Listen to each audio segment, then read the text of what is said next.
Thank you, Aaron. Before we get into the legally consent agenda, it was brought to my attention that there is an Arello conference September 18th through the 22nd in Montreal that we do not have commissioners attending. So we have the 18th to the 22nd of September. And I don't know if there are no commissioners attending. Are staff able to attend without commissioners? Okay. So, well, I would think that commissioners going to the Arello conference would be a good thing. We just tend to learn a lot more at these conferences about what other boards like us are doing across the country and around the world.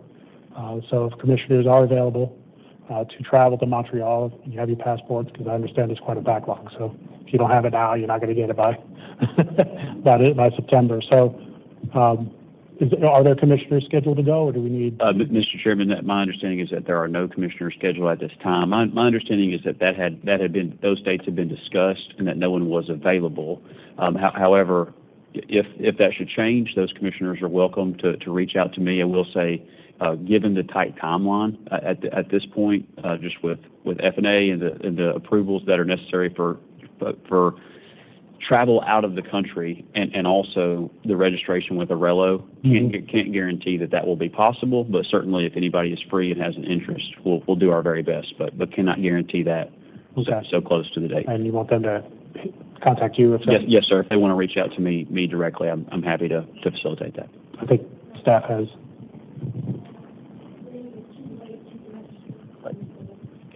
So, just to clarify for the record, I think we might be past the registration for Arello. So again, tentative. If someone is free and wants to express interest, we can do our very best. Yeah. Commissioners, given those additional information about your calendars, if your calendars and your availability has changed, please contact staff as quickly as possible so that they can figure out if we are indeed able to travel for that meeting. Has registration been done for staff to go, or is that you were trying to do that all together? We had approved some placeholders internally, so the travel and the monies were approved, but we had not registered anyone. Okay. So it may not be possible for anyone to attend at this point. That will be dependent on Arello. Okay. Mr. Wyatt? Mr. Chair, just a point on that, because I have a seat at the table. I have a seat at the table on the two education committees. I was notified by Arello that the meeting was coming up, but that their registration, I think, went through the 5th of this month. So I sent an email directly to the CEO, Nick Rhodes, and to the organizer, and just to let them know that if they could, to please extend the registration for us in Tennessee, and hopefully that would still work out. But that's where it is as far as I know. I haven't heard back anything. Okay. All right. Well, commissioners, if you decide you'd like to go see Montreal, it's a beautiful city, and your calendar permits, let staff know so that we can explore if it's possible and make the registrations happen if so, and if not, then we'll have to pass on this occasion. All right, on to the consent agenda. All right, so I have a number of cases that were pulled by commissioners. Everybody's ready. I have cases 4, 6, 9, 16, 20, 25, 28, 31, 36, 37, 52, 63, and then I think 64 was a discuss that was just pulled. Are there any other cases that need to be pulled? Hearing none, is there a motion?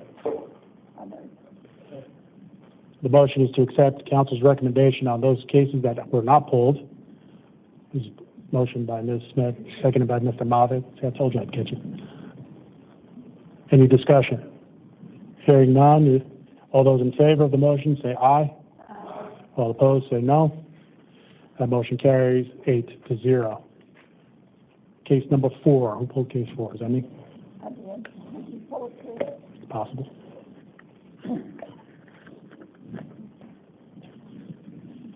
I didn't. Case number 4, Ms. Smith. Okay, I pulled that one, and that was a discussion of why, let me refresh my mind. Purchaser of the property did not realize that there was a homeowners association, but there were dues that were delinquent that they were not aware of. That's when they found out that there was a homeowners association.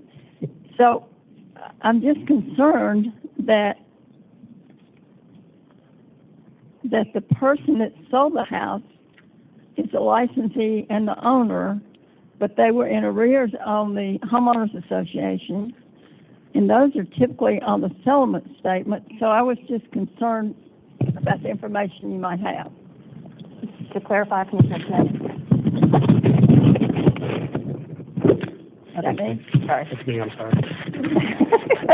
Thought I was doing something. To clarify, the purchasers did know there was a homeowners association. They did not know that the dues were delinquent. So it's not a matter of that they didn't know that they were getting into a homeowners association situation. And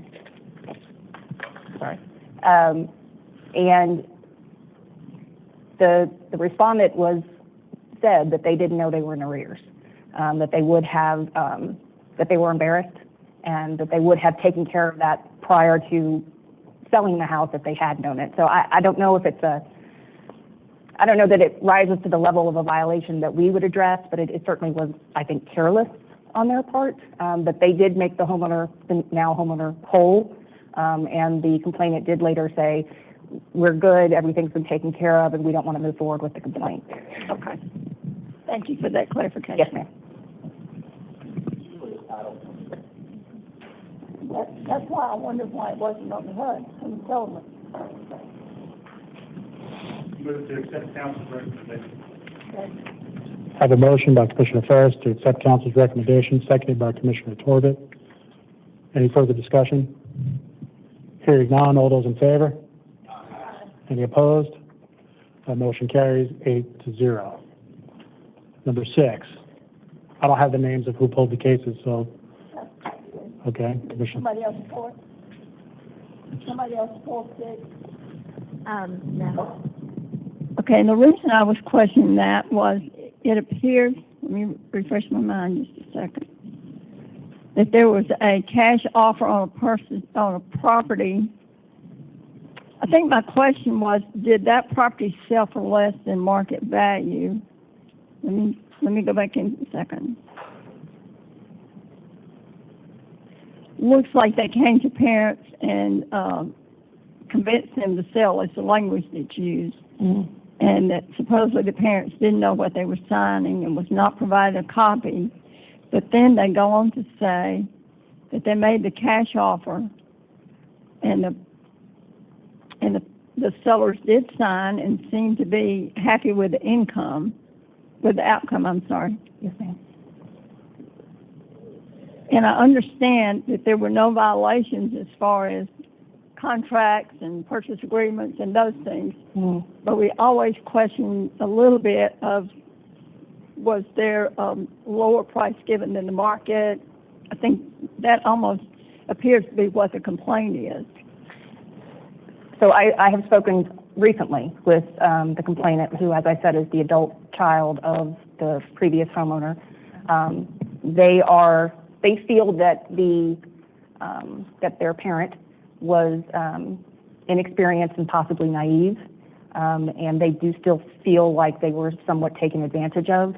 I reviewed the neighborhood and the listing itself, or not the listing. I reviewed the neighborhood and other listings nearby because this was never listed per se. It was kind of a neglected property, so it might be less than market value, but I don't think it's out of the realm of, I can get you cash next week if you sell to me now.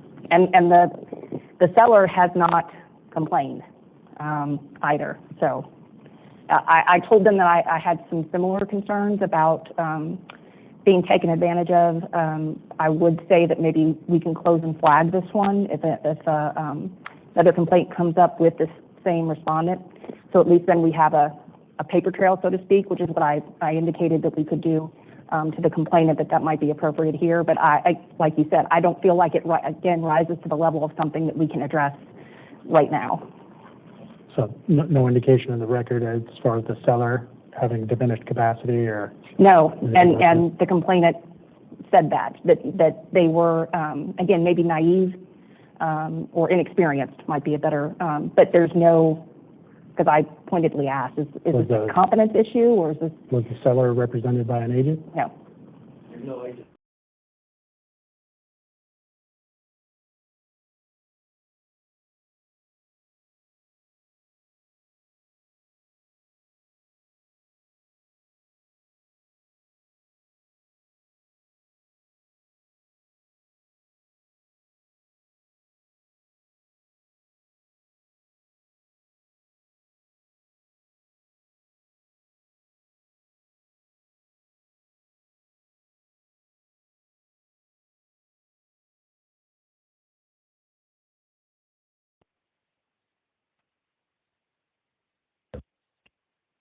I see.